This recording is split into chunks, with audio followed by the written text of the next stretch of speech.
Le 10h midi, Sud Radio Média, Valérie Expert, Gilles Gansman. Bonjour à toutes et à tous, heureuse de vous retrouver. On est vendredi 13. Vous avez joué au loto, Gilles ? Oui. Oui. Bon, vous savez quoi, vous n'avez pas écouté le grand reportage de Christine Bouillot ce matin ? Je pense qu'elle va avoir le prix Pulitzer. Elle a fait des micro-trottoirs comme vous aimez, mais à la fin de son papier, il y avait une information intéressante puisqu'elle indiquait que le prochain vendredi 13, il sera qu'en décembre. Donc il est assez loin. Donc faut jouer. Et j'ai lu qu'on avait autant de chances que de composer 06. Si vous voulez appeler quelqu'un, vous composez 06 et vous faites n'importe quel numéro. Et si vous tombez sur la personne que vous voulez, vous avez à peu près le même potentiel de chance. Vous comprenez ? Non. Je vais vous appeler. Oui, et vous faites 06 et vous faites n'importe quel numéro derrière. Et si vous tombez sur moi, vous avez gagné au loto. C'est à peu près le même potentiel, mais ça fait rêver. On est content. Moi, je me dis que je vais jouer, puis je joue jamais. Donc voilà. Moi, je vais jouer. Je joue via l'application. Si vous gagnez, je sais pas. Vous m'offrez un beau cadeau. Voilà. Allez, on se. Le sommaire peut-être. Oui, le sommaire, effectivement. Notre popote. Guillaume Caour est avec nous. Bonjour. Vous êtes journaliste, directeur de la rédaction de Icaris, une société de production. Bonjour à vous. Bonjour. Et on va parler avec vous de ce reportage que vous avez réalisé, produit autour des air fryers. Bataille de nouveautés dans nos cuisines. Le air fryer, la véritable star de nos cuisines. Une histoire absolument incroyable. Ce sera à voir dans Capital dimanche soir. On se retrouve avec vous dans un instant pour en parler. Vous avez vu dans l'Europe, puisqu'on a eu la chance de voir le reportage avant, il y a quelque chose, moi, qui m'a marqué. Vous allez dans un grand magasin, et dans ce grand magasin, il n'y a plus que 2 friteuses. Absolument. Et tout le rang est rempli d'air fryer. Oui, et puis il y a l'histoire du brevet. Enfin, il y a plein de choses à découvrir. Vous en avez un chez vous, Guillaume Caour, de air fryer ? Évidemment. Mais j'ai découvert le produit grâce à ce reportage de Capital. Je ne le connaissais pas avant qu'on se lance dans cette enquête. Alors, vous avez un Philips ou un bas de gamme ? Voilà, est-ce que vraiment il faut que je le dise ? Je risque de faire une pub déguisée, là, dites donc. Vous avez le Philips. Non, mais est-ce que vous avez un de marque ou un premier prix ? Moi, en fait, j'en ai un de marque, mais parce que je l'ai pris avant de découvrir dans le reportage que les premiers prix peuvent tout à fait valoir des grandes marques. Absolument, c'est ça qui est assez intéressant. Alors moi, je vous confesse que j'en ai un, mais je ne sais pas bien m'en servir. Donc je fais des frites avec, mais j'ai pas réussi à faire grand-chose. C'est déjà ça. On va parler de tout ça avec vous, parce que c'est une histoire assez incroyable, un succès phénoménal. Près d'un foyer sur 2 aux États-Unis possède un air fryer, c'est ça ? Et en France, on n'en est pas loin ? En France, non, on n'en est pas encore là, mais ce qui est très étonnant, si vous voulez, c'est que c'est la progression fulgurante. C'est-à-dire que c'est un produit qui n'existait pas il y a quelques années et qui aujourd'hui est déjà à peu près à 15% de taux de pénétration dans nos cuisines. Donc, en l'espace de 4-5 ans, c'est vraiment remarquable. Surtout que quand vous regardez le marché de l'électroménager, c'est un marché qui est pas trop en croissance et qui a quelques difficultés dans le contexte actuel de pouvoir d'achat où il faut faire des arbitrages dans sa consommation. En revanche, le air fryer, c'est le produit qui progresse. Donc c'est un peu un ovni, si vous voulez, dans les rayons d'électroménager. Et ça a pris tout le monde de court. Et est-ce qu'à contrario, on a vu une baisse des ventes ? C'est ce qui m'a manqué dans votre sujet. On n'a pas vu s'il y avait des baisses de ventes de fours, par exemple. Est-ce que alors, ça c'est une très bonne question. Merci beaucoup. Je vais être tout à fait honnête. Moi, je n'ai pas la réponse spontanément. Mais j'aurais tendance à vous dire que, en tout cas, ça stagne. D'accord. C'est-à-dire on va attendre les prochaines innovations. Je suis pas sûr, si vous voulez, que ça ait déjà que les gens aient déjà remplacé leur four traditionnel par un air fryer. Peut-être que ça viendra dans les années qui viennent, mais on n'en est pas encore arrivé là. Pour l'instant, c'est un produit complémentaire. On va tout vous dire sur le air fryer dans un instant. Je vais balancer Christine Bouillot, notre correspondante à Toulouse. Je suis peut-être idiote, mais c'est quoi un air froze ? Non, air froze, c'est une faute de frappe. Air fryer, on va vous expliquer, Christine. Je ne sais pas ce que c'est. Non, Christine. mais si vous n'êtes pas dingue de cuisine, cela dit, ça commence à être bien répandu. On va vous expliquer, Christine. Restez avec nous. Puisque vous parlez de messages personnels, moi j'ai eu un message d'Emmanuel Dupuis qui vous offre 1 heure de formation, car lui, ça marche son air fryer. Donc voilà, vous avez 1 heure de formation pour. Je suis entre les deux. Moi j'en ai un, mais je ne sais pas m'en servir. Allez, on passe au zapping. Sud Radio Média, l'instant zapping. Vous avez vu, on parle de choses incroyablement sérieuses. Mais c'est bien, c'est vendredi. Mais oui. Je parle à Guillaume Cahour, qui est à la tête d'une rédaction. Alors peut-être vous ferez une enquête sur la chute de l'abbé Pierre. Chaque jour, on découvre des choses de pire en pire. Hier, Valérie, je ne sais pas si vous avez regardé le 20h de France 2, il y avait une lettre retrouvée par 2 filles de leur mère qui a vécu un calvaire inimaginable. Elle avait adressé une lettre à l'église qui est restée sans réponse. Ce sont les filles qui lisent la lettre de leur mère. L'abbé Pierre me disait qu'il voulait me rendre heureuse et remplacer le mari que je n'avais plus. Il est passé rapidement d'une aide charitable à des faits d'abus sexuels. Il m'emmenait dans un appartement parisien dont il avait la clé pour passer des nuits avec lui. Il se masturbait devant moi, me demandait de lui faire des fellations. Il me fouettait avec sa ceinture et m'a proposé d'avoir des relations avec une jeune femme qu'il connaissait, car il était excité par le spectacle des lesbiennes qui avaient des ébats sexuels devant lui. Je garde de ces faits une grande honte et une grande souffrance. Ma confiance dans l'Église a été trahie. J'ai retrouvé une vie normale, mais je suis restée blessée à vie par cet épisode où un prêtre a abusé de ma situation de faiblesse. Je suis choquée que l'abbé Pierre passe pour un saint alors que je ne l'ai connu uniquement sous sa nature d'obsédé sexuel et de pervers. Je sais que je ne suis pas la seule femme avec laquelle il a trahi son vœu de chasteté. Nombreuses sont les femmes malheureuses dont il a abusé dans sa vie, sous prétexte de leur venir en aide. Ouais. Et l'Église a décidé de rouvrir ses archives, mais ce que nous disait hier Jean-Pierre Denis, c'est qu'on risque de ne pas trouver grand-chose. Il y a eu beaucoup de protections qui avaient été mises en place. Vous imaginez un prêtre dire tu vas embrasser une autre femme, quand on sait l'homosexualité en plus dans l'Église, que vous allez tous les deux vous donner des coups de ceinture. Ouais. L'abbé Pierre, on parle de l'abbé Pierre. Bah oui. Guillaume Cahour. Oui. Je suis toujours là. Oui, non, votre réaction? Ça vous inspire ma réaction, c'est qu'en effet, c'est une enquête. Il faudrait faire une enquête au long cours. Après, beaucoup de choses ont déjà été révélées dans la presse. Je ne sais pas si on peut en révéler encore beaucoup. J'espère que non, je dois vous avouer, parce que ça donne déjà le tournis. Mais en effet, je vous parle en tant que directeur de la rédaction. Une enquête comme celle-là, en effet, on a envie d'en faire un documentaire très fouillé pendant plusieurs mois de travail et d'investigation. Et mais il y en a beaucoup. On a fait, nous, à Icari, on a fait le reportage sur Gérard Miller, par exemple, et aussi sur Depardieu. Donc on commence un peu à se spécialiser dans ce domaine-là, malheureusement. Qu'est-ce que vous répondez à Caroline Fourest qui, dans son livre, alors que je n'ai pas encore lu, mais je l'ai entendu, dit qu'en gros, il ne faut pas médiatiser avant une plainte. Je vais lire son livre, mais je trouve un peu étonnant parce que la presse a aussi ce rôle de pouvoir révéler des affaires. On pense à l'affaire Hulot en particulier. En fait, tout dépend des éléments dont vous disposez. C'est-à-dire que si vous disposez de témoignages qui sont recoupés, qui sont des témoignages directs, je ne vois pas de raison de ne pas révéler et d'apporter du contradictoire. C'est toujours extrêmement important dans un reportage de pouvoir apporter le contradictoire, c'est-à-dire d'entendre les différents points de vue des protagonistes. Après, s'il n'y a pas d'éléments qui permettent de corroborer les propos, ça devient compliqué en effet, mais c'est le travail quotidien du journalisme, c'est le déontologisme. Hier, Pascal Prost s'en est pris aux journalistes et à vous, Valérie. Oui, parce qu'il a épinglé, il a parlé des journalistes épinglés dans le fameux rapport, vous savez, de Mario Draghi sur la compétitivité dans l'Union européenne et sur l'absentéisme des journalistes qui prennent trop de vacances. Ça m'a fait penser à vous. Pour la presse, vous voulez que je vous parle de la presse française? Vous me laissez pas terminer. Non, est-ce que vous voulez que je vous parle de la presse française? Oui, je sais pas bien. 12 semaines de congés payés à l'équipe. Aux Parisiens, 12 semaines. Comment voulez-vous que ça marche si même les journalistes sont pas capables de dire en fait on va revenir sur nos avantages acquis? 12 semaines. Non. Énorme. Vous allez en profession libérale, c'est plutôt 4-5 semaines. Non, mais ça peut pas marcher. Oui. Ben oui, vous dites oui donc comme ça. Je vous disais oui, non, les journalistes on peut faire ça si vous voulez. Mais par exemple, vous avez balayé ça d'un revers de main, mais quand je vous ai parlé de la nécessité de réindustrialiser l'Europe, quand par exemple des médicaments sont produits ou en Asie ou dans d'autres continents et que nous vous avez raison.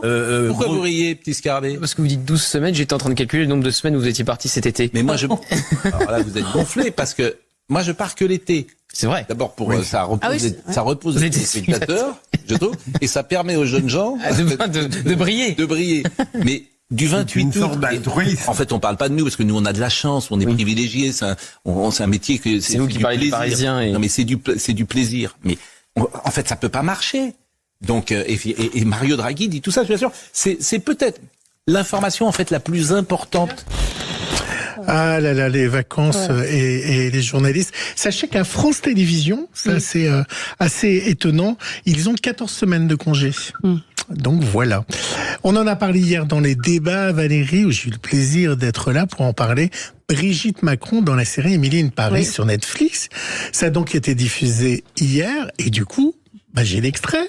Nous allons donc entendre la séquence où Émilie tombe sur Madame Macron qui est en train de prendre un petit café dans un beau bar parisien et elle lui demande si elle peut prendre un selfie avec Madame Macron. Bonjour Madame Macron. D'accord. Je suis Emily Cooper. Vous follow-moi dans l'Instagram Emily in Paris? Emily, c'est vous? Je la suis sur Instagram. Oui. Oh, yes. J'adore your country. Et mon pays vous adore, Emily. Merci. Is it possible to prendre une photo avec vous, s'il vous plaît? Mais avec plaisir. Oh. Ok, thank you. Venez passer à côté de moi. Come, join us, quick. Bonjour. Bonjour. That's all? Oh my God, my parents are going to freak. Voilà. Bon. Bah, joue bien, moi je trouve, j'ai vu l'extrait, c'est pas mal. Ah bon? Ouais. Bon, c'est pas du grand art non plus, hein. Non, mais c'est bien. Moi, je trouve elle était bien. prof de théâtre, me regardez pas comme ça, non, madame. c'est bien.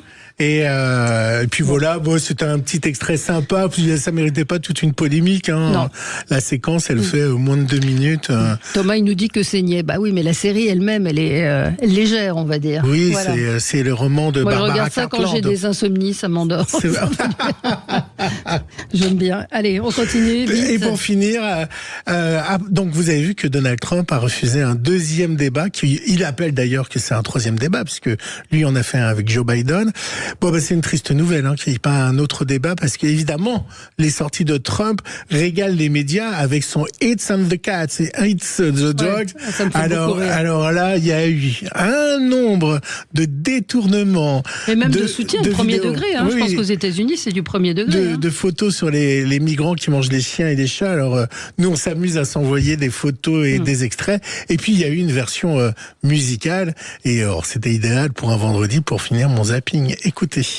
Eating the dogs, they're eating the cats. Eat the cat, eat the cat. They're eating the dogs, they're eating the cats. Eat the cat, eat the cat. They're eating the cats, they're eating the dogs. Eat the cat. Je vais vous l'offrir en sonnerie. Pas mal.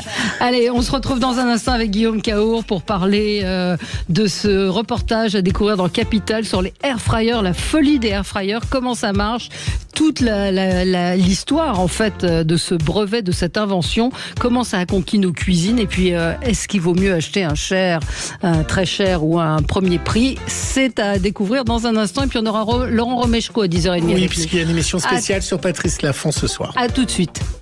Sud Radio. Sud Radio. Parlons vrai. Parlons vrai. Sud Radio. Parlons vrai. Sud Radio Média.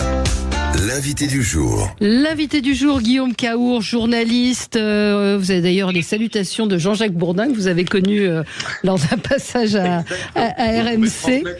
Mes amitiés à Jean-Jacques. Voilà, vous êtes directeur de la rédaction de Icaris, une société de production. On en a un petit peu parlé au début. Et puis, à découvrir dans Capital dimanche, Danone Air Fryer Seb, bataille de nouveautés dans nos cuisines. Qui va gagner la bataille de l'air fryer? Moi, je vous félicite d'avoir fait ce reportage parce que j'ai trouvé ça passionnant. Je veux surtout féliciter Damien Fleurette parce que je ne suis que le modeste directeur de la rédaction. Il est le réalisateur, donc c'est lui qui a fait l'enquête, le tournage et le montage. Donc c'est son travail qui est un travail remarquable en effet. Ouais. Alors comment vous avez eu l'idée justement, alors comment vous avez réagi quand il est venu peut-être vous proposer ce sujet? Vous connaissiez, vous vous intéressiez, vous trouviez qu'il y avait un vrai sujet autour du air fryer?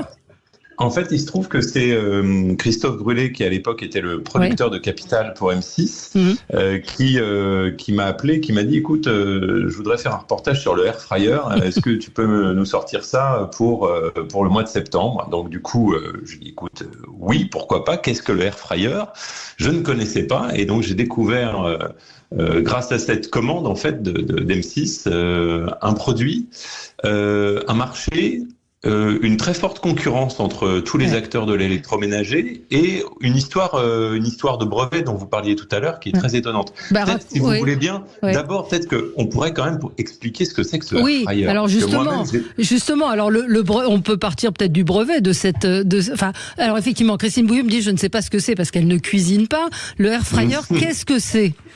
Le air fryer, c'est un appareil de cuisine qui fait la taille, on va dire, d'une grosse machine à café qui broie du grain, à peu près. Oui, ou une machine à pain. C'est pour que les gens le repèrent, c'est à peu près cette taille-là. Ouais, ou d'un Thermomix, voilà. Donc dans ces tailles-là. Le concept est le suivant, c'est que c'est un appareil qui envoie de l'air chaud de pulser, donc c'est-à-dire à une vitesse très très rapide, qui permet de cuire, de frire et de dorer. Donc en gros, vous pouvez faire plein de recettes. À l'origine, c'est un appareil qui a été inventé par des Néerlandais, un ingénieur néerlandais qui s'est associé à un financier qui avait fait carrière dans des grands groupes industriels et qui avait gagné pas mal d'argent et qui avait un peu d'argent pour développer ce produit. Et en fait, il s'est dit, je vais remplacer le four. On va trouver un moyen de cuire plus vite, plus sain aussi. C'était pour répondre à l'origine à un besoin de frire sans huile, pour des questions nutritionnelles.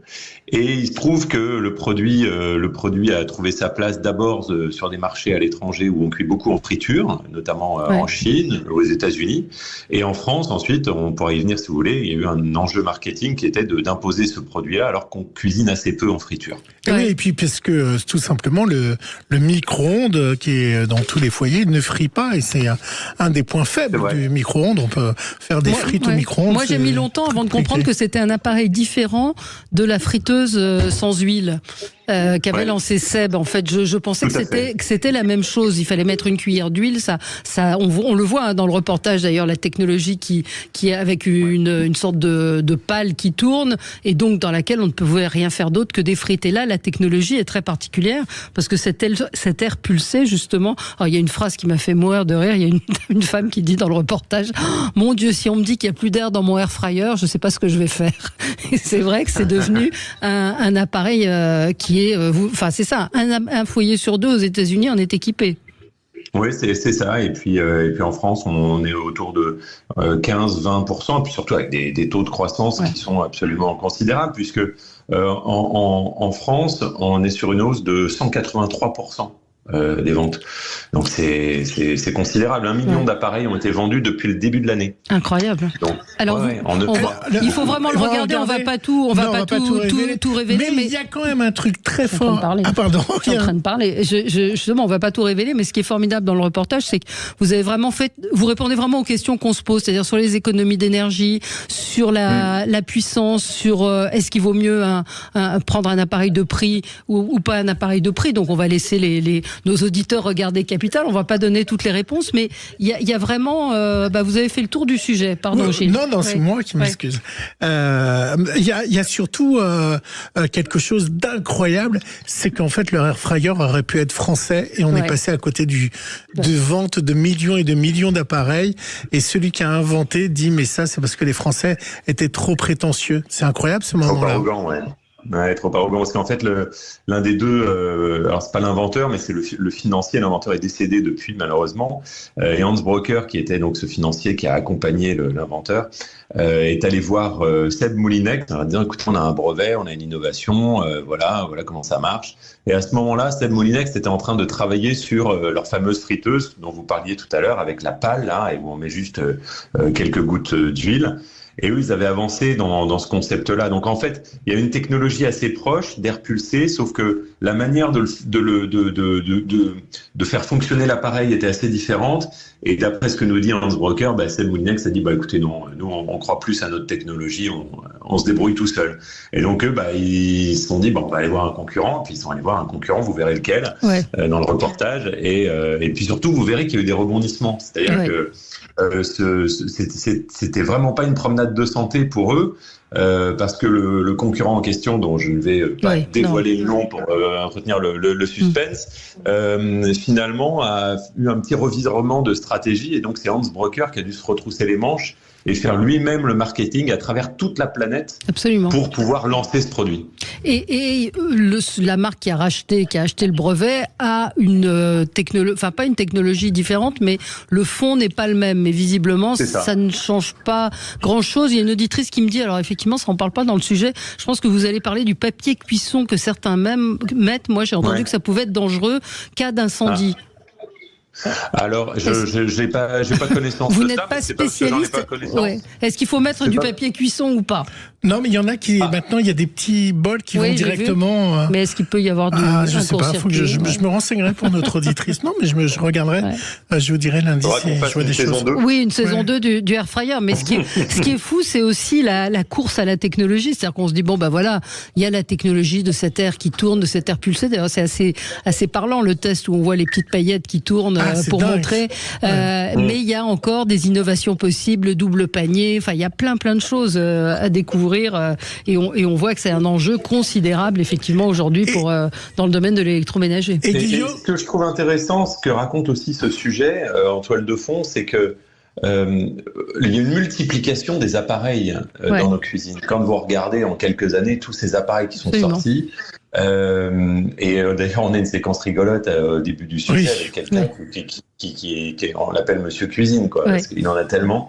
Et voilà, donc les constructeurs nous racontent qu'ils sont vraiment en veille sur nos manières de cuisiner. Et sitôt qu'il y a une petite innovation, pouf, ils essayent de la copier pour pouvoir être présents eux aussi, et puis une innovation chasse une autre en quelque sorte. Absolument. Et Guillaume, vous pourrez m'envoyer 150 € parce qu'à cause de vous, j'ai envie de m'acheter un air fryer. Donc ça commence à 49 €. 150 €, vous pouvez mettre moins cher. Oui, c'est exactement. Vous savez comment il est radin, Guillaume? Non, mais je vous ai répondu la même chose. Il y en a des beaucoup moins chers, et vous regarderez le test pour voir.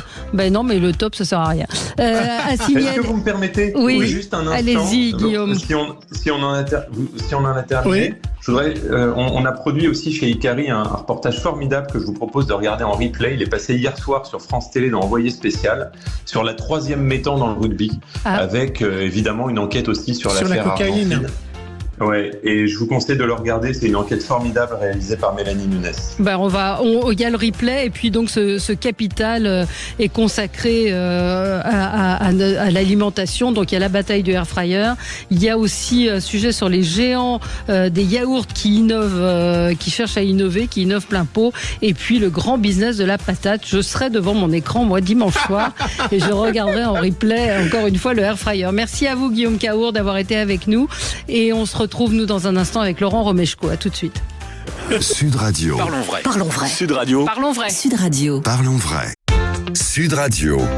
Le supplément média. Le supplément média avec Laurent Romeshko. Bonjour Laurent, merci d'être avec nous ce matin pour parler de cet hommage à Patrice Laffont qui nous a quittés cet été. Crise cardiaque brutale, comme l'on sont souvent les crises cardiaques, mais c'est vrai qu'on n'imaginait pas qu'il disparaisse aussi brutalement. Merci Patrice.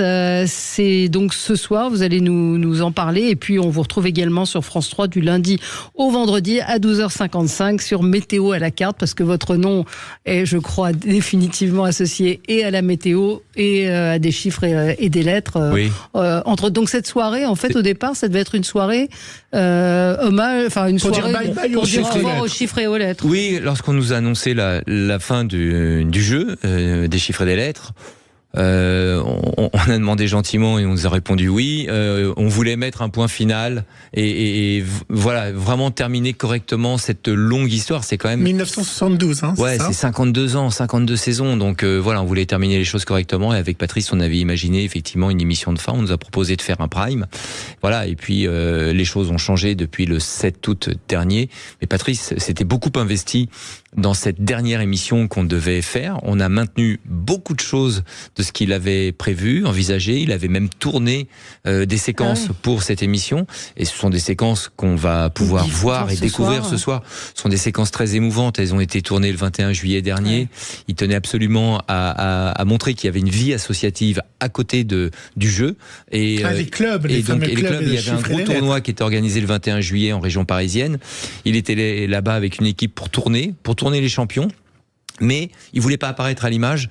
Mais comme sur tous les tournages, il y a des échanges qui ont été filmés, des prises de parole, et donc on verra Patrice. Ce sont les dernières images qui ont été tournées, donc ce sont des moments très très particuliers. Vous appréhendiez ce tournage, vous vous demandiez si vous alliez tenir. Comment effectivement, ça s'est passé, le tournage, ça a été tourné avant-hier. Oui, alors, moi je tenais absolument, parce que Patrice l'aurait voulu, à ce que cet hommage lui ressemble, c'est-à-dire soit joyeux. Il l'était, c'est quelqu'un qui croquait la vie, effectivement. Son départ était brutal, mais alors on peut rappeler son âge, mais en même temps c'est quelqu'un qui avait des projets. Il devait jouer au théâtre à l'automne avec Olivier Mine. On avait ce projet de Prime. Il était actif, mais vraiment hyper actif, comme quelqu'un de jeune. Et donc voilà, on voulait vraiment rester dans cette dynamique. Ça a été difficile. Moi, j'ai tenu à ce que autour de lui, il y ait effectivement toutes celles et ceux qui ont travaillé avec lui sur les nombreuses émissions. On a en tête Fort Boyard et puis Pyramide, mais il n'y a pas eu que ça. Il y a eu plein d'autres émissions.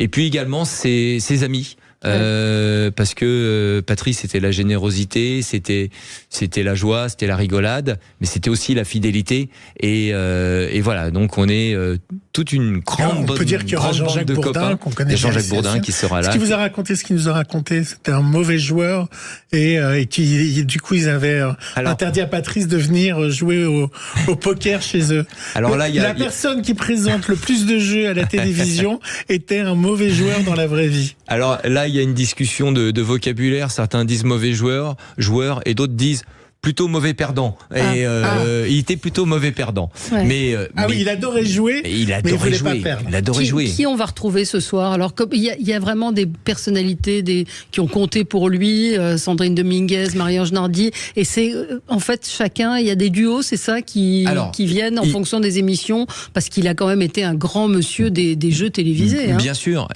Alors des jeux télé, mais pas que des jeux télé. Ça, je voulais vraiment mettre ça en avant. Il y a eu Mifugue. Voilà, alors vous avez raison. Moi, je me souviens de ça. C'était à la patinoire, dans une patinoire à roulettes à Paris, où se faisait l'émission. Oui, ça devait être la main jaune, je crois bien, à l'époque. Et en fait, effectivement, Patrice, ça a été effectivement Fort Boyard, Pyramide, Dessiner c'est gagner, Les Mariés de la 2. Donc on a en tête ces jeux, mais pas que. Il y avait effectivement, alors il y a eu 1 sur 5 avant Mi-Fugue, Mi-Raison. Et Mi-Fugue, Mi-Raison, c'était à 20h30. C'était un programme en direct et là où c'était novateur, et Patrice était très fier de ça, il m'en parlait. Il y a quelques semaines, au mois de juin, juillet, il m'en parlait, il me disait ma plus grande fierté, ça a été ces émissions que c'est lui qui produisait, 1 sur 5 et Mi-Fugue, et c'était novateur parce qu'il s'adressait à un public d'adolescents. Il faut se rappeler que c'était en 1976-78. À cette époque-là, c'était pas forcément un public, la télévision s'adressait pas forcément à ce public-là à 20h30 et en direct. Lui, il l'a fait, donc il a vraiment, il a été premier de cordée sur ce type d'émission. Ça, il en était très fier. Et puis il a présenté Aujourd'hui Madame aussi à une certaine époque. Il y a eu Aujourd'hui Madame. Il était très présent dans les après-midi. C'est ça qui l'a rendu populaire. Absolument. Et puis il avait ce ton très particulier qui ne lui appartenait qu'à lui. Et donc les gens qui vont, bien sûr, il y aura Sandrine Dominguez, comme vous le disiez, sur Fort Boyard. Il y a Sophie Davant qui sera là.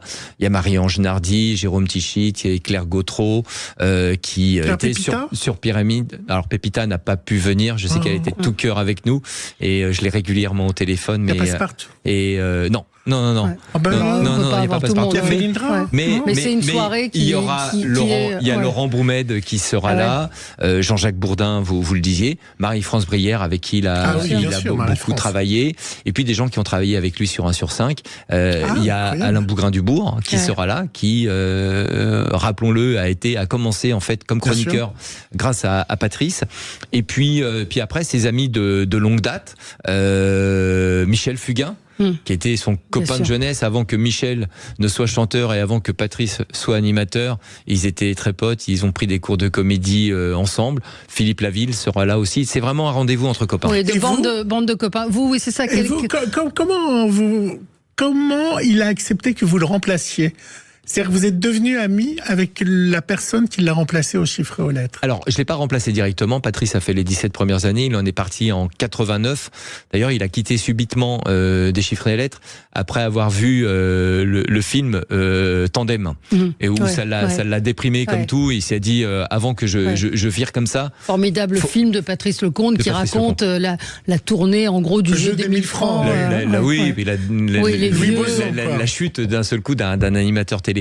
Et donc il n'a pas voulu devenir comme ça et il s'est dit j'arrête. Donc voilà, donc il est parti en 89. Derrière il y a eu Laurent Cabrol pendant 2 ans. Ah mais oui, c'est vrai. Il y a eu pendant quelques mois Max Meignier et je suis arrivé après. Et donc voilà. C'est lui qui vous a choisi ? Non, c'est Armand Jameau qui m'a choisi parce que Patrice était bel et bien parti faire d'autres choses et on s'est rencontrés à peu près à cette époque-là avec Patrice. Voilà, dans un autre circuit, enfin bon, dans d'autres circonstances, on se connaissait et puis on a fait quelques émissions ensemble et puis il est revenu sur Chiffres et Lettres à partir de l'an 2000 en tant que producteur artistique. Donc j'ai travaillé avec lui pendant 24 ans et donc il y a une véritable complicité qui s'est établie. Vous savez, très souvent sur une émission de télé. C'est un binôme entre l'animateur et le producteur. Et Patrice était l'homme qui me murmurait dans l'oreillette plein de bonnes idées, parfois des idées que je ne pouvais pas dire à l'antenne. Mais c'était un véritable bonheur. Et quelle relation vous aviez avec lui ? Il y avait des relations en dehors de l'antenne, des relations d'amitié, vous étiez proches ? Oui, alors c'est très étonnant parce que il y a tout de même une petite différence d'âge entre Patrice et moi et donc c'est quand je l'ai rencontré, c'était effectivement une personnalité, un monsieur que je respectais énormément. C'est devenu un producteur auquel j'étais très attaché. Puis assez rapidement, c'est assez curieux ce mélange. C'était une sorte de papa professionnellement, mais c'était aussi un grand frère, c'était un bon pote, c'était quelqu'un. La différence d'âge s'estompait complètement, c'est-à-dire que parfois je le trouvais même dans sa tête plus jeune que moi. Et que beaucoup d'autres. Et donc, on avait vraiment une relation de copains et un plaisir à se retrouver dans le boulot et surtout en dehors. Valérie et, j'allais dire Patrice, Valérie et Laurent, je vous propose d'écouter la bande-annonce et vous allez comprendre pourquoi on dit merci Patrice. Mesdames, Mesdemoiselles, Messieurs, bonsoir. Vendredi sur France 3. On m'a dit qu'il fallait que je sois un peu plus moderne, alors j'ai essayé, je suis pas sûr que ça aille bien. Donc ça vous plaît ou pas ? Merci d'avoir été le Cupidon de la télévision. Merci d'avoir été le maître en chiffres et en lettres. Merci d'avoir été le patron du fort. Elindra, tête de tigre. Merci d'avoir été le pharaon de pyramide. Je trouve que votre présentation est un petit peu exagérée. Présenté par Laurent Romeshko, une grande soirée de rire et d'émotion. Merci Patrice. Vendredi à 21h05 sur France 3 et sur la plateforme France.tv. On vous sent ému. Oui. Alors de l'entendre, mais c'est pour ça que les gens l'aimaient. Il avait ce côté, mais il le revendiquait. Il disait, sincèrement, il le disait, je suis une grosse feignasse. Et il était là, il y avait plein de choses dont il se foutait, il le disait, ça je m'en fous, enfin bon.